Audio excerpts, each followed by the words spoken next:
30년 전만 하더라도 암은 불치병처럼 여겨졌습니다. 사실상 걸리면 죽는 병으로 인식되고는 했었죠. 하지만 요즘은 의학의 발달로 인해 암 생존율이 대거 올라왔습니다. 그럼에도 불구하고 암은 여전히 한국인 사망 원인 1위를 차지하고 있죠. 게다가 더욱 놀라운 것은 암 발병률이 과거에 비해 더욱 늘었다는 것입니다. 그 이유는 일상생활 습관 때문이었습니다.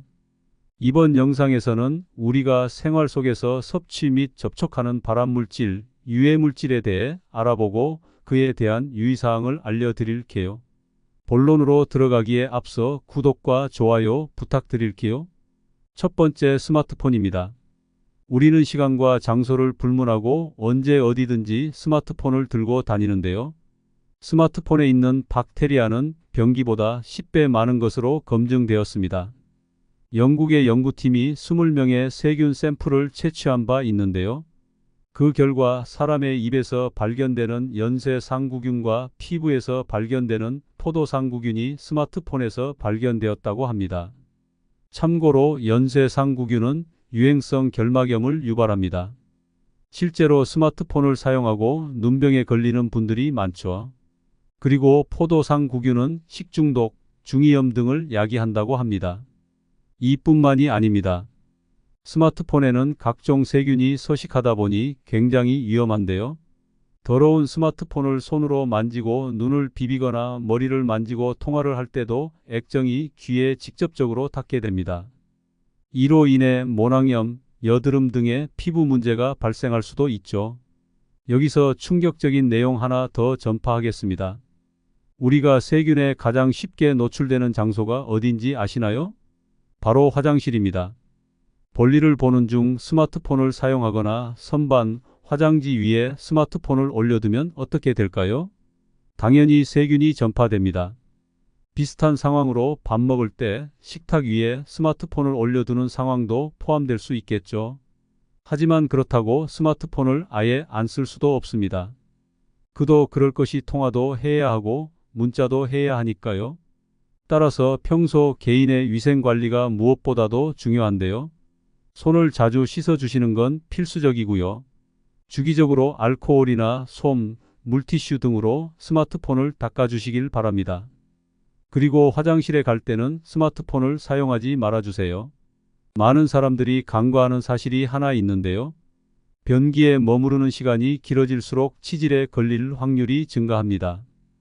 두 번째, 가습기입니다. 이제 여름이 끝나가다 보니 서서히 날이 건조해지고 있는데요. 아침과 저녁으로 특히 그러합니다. 그래서일까요? 가습기를 사용하는 가정이 늘어나고 있습니다. 적당한 습기는 피부와 호흡기 건강에 좋고요. 겨울에는 정전기 발생을 예방할 수 있다는 이점이 있습니다. 하지만 많은 사람들이 놓치고 있는 게 하나 있습니다. 과연 가습기를 사용할 때 수돗물과 정수 중 무엇을 사용해야 할까요?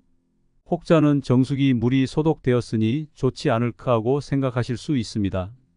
하지만 실제로 제조사에서는 수돗물 사용을 되도록 권장하고 있습니다. 수돗물에는 불소 성분이 포함되어 있습니다. 이는 세균이 번식하지 못하게끔 억제하는 역할을 수행하는데요. 반면 정수기 물은 불소 성분마저 제거되어 세균 번식이 오히려 쉬울 수 있습니다. 그러니 가급적 수돗물을 사용하시는 게 좋겠습니다. 그리고 사실 물보다 더 중요한 건 가습기를 어떻게 관리하느냐인데요. 가습기에 물이 고여 있으면 각종 세균이 형성되기에 좋은 환경이 조성됩니다. 따라서 이틀에 한 번은 물을 갈아주시고 세척을 반드시 해주시길 바랍니다. 세 번째, 영수증 종이입니다. 대부분의 영수증에는 화학물질이 사용되는데요. 종이를 코팅하여 열이 가해지면 색깔이 나타나는 방식의 가멸지가 사용됩니다. 그리고 이때 색을 나타나게 하는 잉크가 문제가 되는데요. 전문 용어로는 BPA라고 합니다. 이는 산업용 화학물질이고 플라스틱 제조에도 사용된다고 하네요. 이런 게 우리 피부에 스며들면 어떻게 될까요? 당연히 건강에 좋지 않겠죠. 특히나 로션을 바른 상황에서 그런 영수증을 만진다면 더욱 위험할 수 있습니다. 그러니 영수증을 받으면 하얀 부분으로 잡아서 확인하시고 반으로 접은 다음 버리는 게 좋습니다. 혹은 장갑을 사용하셔도 좋아요. 네 번째 탈취제, 방향제, 양초입니다. 집들이 선물용으로 방향제, 탈취제, 양초 등을 주고 받고는 하는데요. 모든 제품들이 그렇지는 않습니다. 하지만 몇몇 제품에는 프탈레이트와 리모넨이라는 성분이 들어있을 수 있는데요. 이들은 들이마셨을 경우 체내에서 발암물질로 변할 수 있다고 합니다. 또한 아이들의 폐, 간 발달에 문제가 될 수도 있고요. 그러니 이를 예방하기 위해서는 평소에 자주 환기를 하시길 바랍니다. 더불어 굳이 이런 걸 쓰지 않아도 살아가는데 지장이 없으니 웬만하면 자제하시는 게 좋겠죠. 다섯 번째, 머리빗입니다. 머리빗을 세척하는 사람들은 아마 거의 없을 겁니다. 저도 이 영상을 제작하기 전까지는 그래 왔으니까요. 하지만 더러운 빗을 습관적으로 사용하면 탈모를 앞당길 수 있는데요. 어느 한 연구에서는 공용 머리빗에서 화장실 손잡이보다 100배 이상 세균이 검출되었다고 합니다. 어떻게 보면 화장실이 제일 깨끗한 것 같네요. 그렇다 보니 일주일에 한 번 정도는 머리빗을 샴푸를 살짝 묻혀 소독해 주시길 바랍니다. 이후 햇볕에 말려주시면 되겠죠. 마지막, 자외선.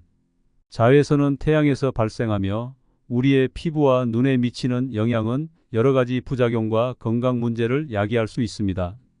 가장 잘 알려진 자외선의 부작용 중 하나는 피부암입니다. 피부암은 피부 세포의 비정상적인 성장으로 발생하며 주로 자외선 BUVB와 자외선 AUVA에 노출될 때 발생합니다. 자외선은 DNA 손상을 일으켜 암 유발을 촉진할 수 있습니다. 또한 일상적인 자외선 노출은 피부 건강에 영향을 미칠 수 있습니다. 피부는 자외선을 흡수하고 방어하기 위해 멜라닌을 생성하는데요. 이 과정에서 피부가 탄력을 잃고 주근깨나 막대한 노화 흔적이 생길 수 있습니다. 더불어 임신 중 자외선 노출은 태아에게도 부작용을 일으킬 수 있습니다. 고용량 자외선 노출은 기형 아동을 낳을 위험을 증가시킬 수 있습니다. 이외에도 노출된 눈은 각막염, 결막염 및 녹내장과 같은 안과 문제에 노출될 수 있습니다. 자외선은 눈 내부 구조에 손상을 일으키고 시력 저하를 초래할 수 있습니다. 따라서 야외 활동을 하시는 분들은 평소 선크림을 자주 발라주시길 바랍니다. 사실 실내에 있어도 선크림을 바르는 게 피부 건강에 좋다고 합니다. 하지만 그것까진 귀찮잖아요? 그러니 적어도 바깥에 나갈 때만이라도 선크림을 바르고 나가주세요. 오늘은 이렇게 각종 질병을 일으키는 물건에 대해 알아보았습니다. 저는 앞으로도 유익한 정보로 찾아뵙겠습니다. 감사합니다.